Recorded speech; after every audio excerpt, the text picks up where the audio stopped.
విదేశాలలో చదవాలనేది మీ కోరిక, కానీ చాలా సందేహాలు. వీటన్నిటికీ ఫుల్ స్టాప్ పెట్టి మీ డ్రీమ్స్ ఫుల్ఫిల్ చేసుకోండి. Contact Videsh consults. ప్రశ్నించాల్సిన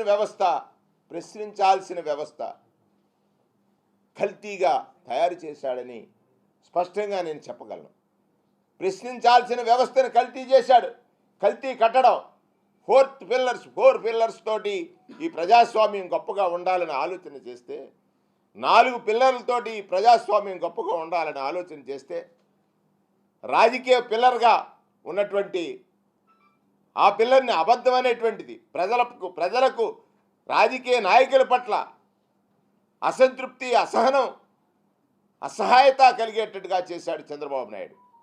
దానికి తోడు మీడియా వ్యవస్థలో చంద్రబాబు నాయుడు గారు చేసిన ప్రయోగం, లేకపోతే మీడియా వ్యవస్థే చంద్రబాబు నాయుడు పట్ల చేసిన ప్రయోగం ఒక కల్తీ సిమెంట్తో, ఈనాడు అనేటువంటి కల్తీ సిమెంటు, ఆంధ్రజ్యోతి అనేటువంటి ఒక కల్తీ కంకర, ఏబిఎన్ అనేటువంటి ఒక బొండి ఇసుక. అంటే కట్టడంలో క్వాలిటీ ఇసుక వాడాలి, బొండి ఇసుక. 3 నిర్మాణం చేసి ఈ వ్యవస్థ మాకు అధికారం ఇవ్వలేదు కానీ కూలదొయ్యాలని ఆలోచన చేసి మంచినీరు కలపాలి, ఉప్పు నీరు కలిపాడు పవన్ కళ్యాణ్ తెచ్చి. ఈ వ్యవస్థల్ని కూలిపోతున్నటువంటి తరుణంలో కాపాడుకోవాలి, ఈ వ్యవస్థల్ని కాపాడాలి, ఈ వ్యవస్థని అని 2012లో పార్టీ పెట్టి ఈ ప్రజలకు ఇచ్చినటువంటి మాట పోషించుకోవడమే నిజమైన రాజకీయం అని, ప్రజలు దేవుళ్ళని, వాళ్ళ దగ్గర అసత్యాలు చెప్పకూడదని ఆలోచన చేసినటువంటి నాయకుడు జగన్మోహన్ రెడ్డి నిన్న సిద్ధం సభలో లక్షలాది మంది సాక్షిగా పేదవాడి రక్షణ కోసం సిద్ధం సభలో, లక్షలాది మంది సాక్షిగా సిద్ధం సభలో పేదవాడి రక్షణ కోసం లక్షలాది మంది సభలో సిద్ధం కోసం నిజాన్ని గెలిపిద్దాం, అబద్ధాన్ని ఓడిద్దాం. నిజాన్ని గెలిపిద్దాం, అబద్ధాన్ని ఓడిద్దాం. నిజం మాత్రమే పేదవాడి జీవితానికి రక్షణ, నిజం మాత్రమే పేదవాడి జీవితానికి రక్షణ అని ఒక పిలుపిచ్చాడు. ఇవాళ యావత్ ఆంధ్రప్రదేశ్ రాష్ట్రంలో ఉన్నటువంటి వ్యవస్థలన్నీ కూడా, వ్యవస్థలు కాదు ప్రతిపక్షాలన్నీ కూడా వెన్నులో వణుకు పుడతా ఉన్నాయి. సాధారణంగా రాజకీయ పార్టీలు పెడతారు. ఎన్టీ రామారావు పార్టీ పెట్టాడు, ₹2 కేజీ బియ్యం అన్నాడు, లేకపోతే హార్స్ పవర్ అన్నాడు, పెదలను ఆదుకుందామని ఆ పార్టీ లాక్కున్నాడు. రెండవది, కాపులకు రాజ్యాధికారం కావాలని చిరంజీవి గారు పార్టీ పెట్టారు, ఓటమి పాలయ్యారు. రాజకీయ పార్టీ లక్ష్యం ఏమిటి? ఓటమి పాలైన వాడు రెండోసారి పార్టీ గెలుపు కోసం ప్రయత్నించాలి. నా వల్ల కాదన్నాడు, మూసేశాడు. ఆయన అన్నగారు మూసేస్తే తమ్ముడు వచ్చాడు పవన్ కళ్యాణ్ గారు, ఆయన పార్టీ పెట్టాడు. అదే సమయంలో ఎవరు? జగన్మోహన్ రెడ్డి గారు పార్టీ పెట్టారు. 14లో పార్టీ పోటీ నుంచి తప్పుకున్నాడు, నైతికంగా ఓటమి ఒప్పుకున్నాడు. 2014లో పవన్ కళ్యాణ్ పోటీ నుంచి తప్పుకొని నైతికంగా ఓటమి ఒప్పుకొని ఈ రాష్ట్రంలో మళ్ళీ అబద్ధానికి సపోర్ట్ చేశాడు.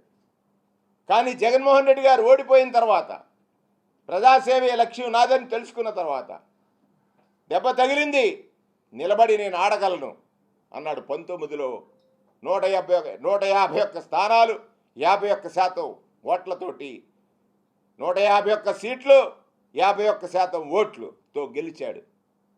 నమ్మాడు నిజాన్ని, చెప్పింది చెయ్యాలనుకున్నాడు. కరోనా వచ్చింది, ఆర్థిక వ్యవస్థ తగ్గింది, కానీ ప్రజలకిచ్చిన మాట తప్పలేదు. 124 మార్లు పేదవాడికి ప్రభుత్వం నుంచి అందాల్సిన సహాయం అందటంలో మధ్య దళారీ వ్యవస్థ, దోపిడీ వ్యవస్థ, దగా వ్యవస్థ, ఆశ్రిత పక్షపాతం, వీటన్నిటికీ ఫుల్ స్టాప్ పెట్టాడు. నిజం పోటీకి సిద్ధం అన్నారు, ఎవరితో? అబద్ధంతో. 24లో పోటీకి సిద్ధం అన్నారు, ఎవరితో? అబద్ధంతో. ప్రజలందరికీ ఒక ప్రశ్న ఉంది ఇక్కడ. అంటే పేదలకి మంచి చేయడానికి రాజకీయ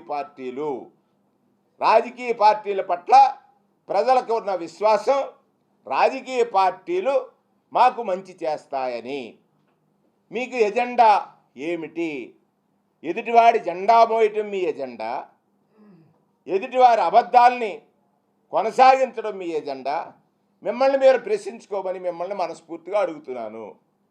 ఇవాళ ఈ దేశం అంతా ఆశ్చర్యంగా చూస్తూ ఉంది.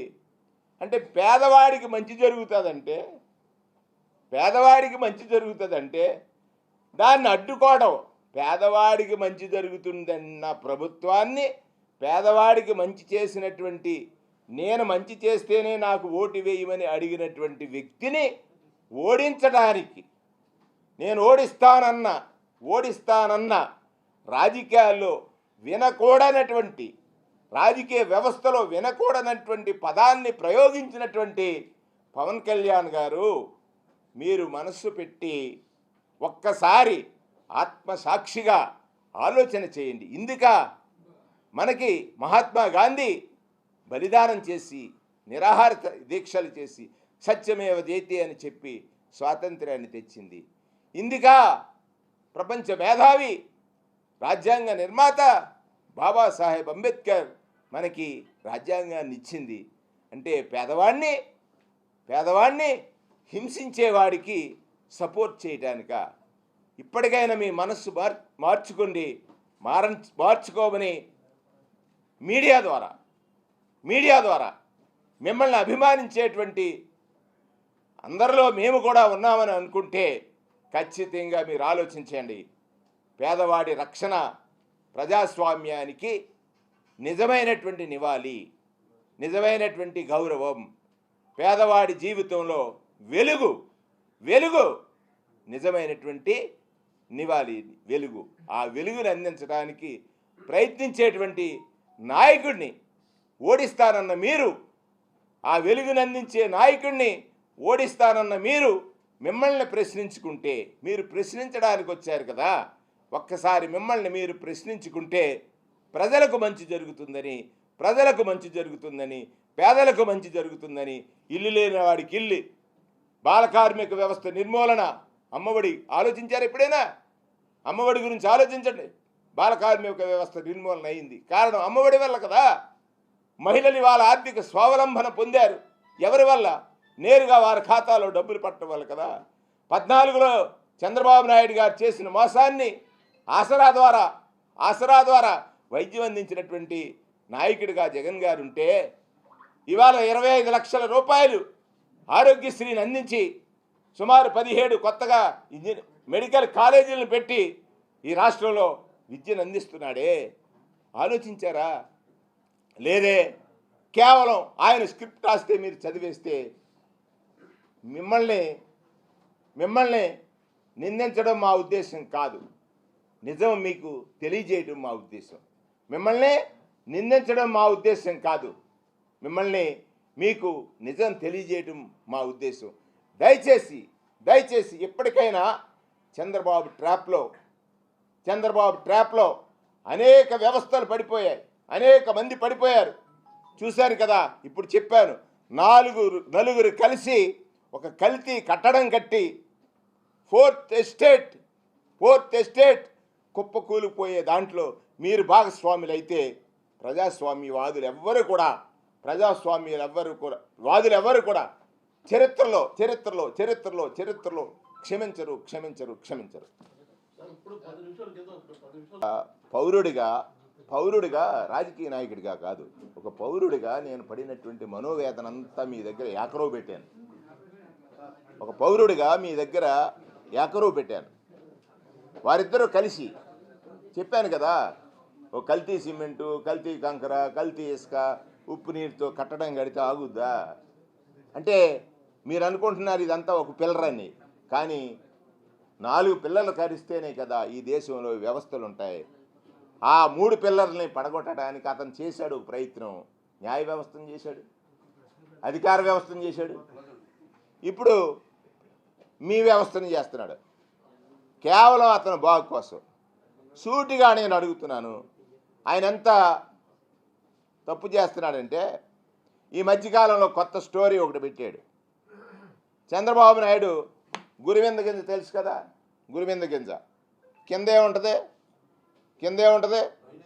నల్లగా ఉంటుంది. అది ఎర్రగొనని అనుకుంటుంది. ఈయన జగన్ గారిని ప్రశ్నిస్తాడు. తల్లిని వదిలేశాడు, చెల్లిని వదిలేశాడు, బాబాయ్, ఇలాంటి 4 పాటలు. అంటే జనం ఇతని గురించి తెలుసుకోరని. ఈయన ఏం చేశాడు? మాంగారిని ఏం చేశాడు? బామ్మర్దిని ఏం చేశాడు? కుటుంబాన్ని ఏం చేశాడు? దగ్గుపాటిని ఏం చేశాడు? పురంధరేశ్వరిని ఏం చేశాడు? ఇవన్నీ మనం ప్రశ్నించాలి కదా, అడగాలి కదా. అడగరు కదా ఎవరు నన్ను అని. అంటే నాలాంటి లేదు, అడుగుపాల నుంచి వచ్చాను కదా, మాకు పని ఏమి లేదు, ఇలాగ ఆలోచిస్తే. అవును కదా, ఎవరు చంద్రబాబు నాయుడు ఇలా చేశాడు కదా, ఎన్టీ రామారావు అని చేశాడు. క్యారెక్టర్ అసాసినేషన్ ఎన్టీ రామారావు స్త్రీలోలుడని అన్నవాడు ఎవరు? చంద్రబాబు నాయుడు. ఆ మాట అన్నది ఎవరు? ఎన్టీ రామారావు. హరికృష్ణకి మంత్రి ఇచ్చాడు, అయిపోయిన వెంటనే ఏం చేశాడు? ఇప్పుడు ఎన్టీ రామారావు ఎవరు? ఆ జూనియర్ ఎన్టీఆర్ బొమ్మ కనపడితే తట్టుకోలేడు. ఏమంటే ఇంకోటి, జగన్మోహన్ రెడ్డి గారు నిజమైన ప్రజాస్వామ్యవాది. నాలాంటి ఎక్కడో అడవిపాలెంలో పుట్టినోడిని నా టాలెంట్నో లేకపోతే నా నా నా రాజకీయ జీవితాన్ని కనిపెట్టి ఒక బీసీ సంక్షేమ మంత్రి ఇచ్చాడు, ఐఎన్పిఆర్ మంత్రి ఇచ్చాడు, సినిమాటోగ్రఫీ మంత్రి ఇచ్చాడు. నువ్వు ఎవరికి ఇచ్చావు నాయనా? నీ కొడుకు ఇచ్చావా? క్వాలిఫికేషన్ ఏంటి? మీ అబ్బాయి క్వాలిఫికేషన్ ఏంటి సార్ చెప్పు. ఆయన క్వాలిఫికేషన్ ఏంటి? పప్పు అన్నారు, పప్పులు ఉప్పేసావు, ఉప్పు పప్పు కలిసింది, ప్రజాస్వామ్యం ముప్పు అనుకున్నారు జనం. అది తెలిసిపోయింది కదా.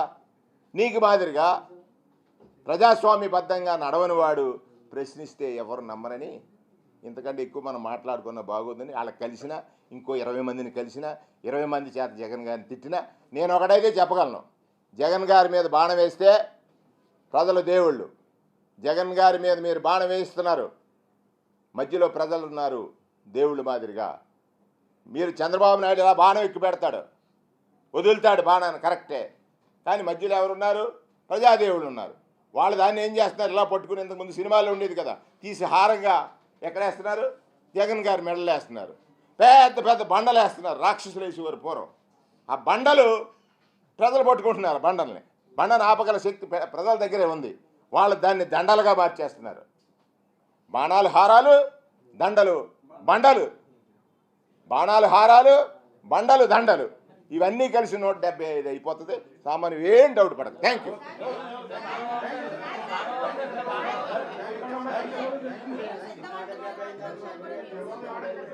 విన్నాం కదా, ఈ కాపీ చేస్తాడు, మనం ఏమంటే అది రాసి కొత్తగా రాస్తూ ఉంటాడు.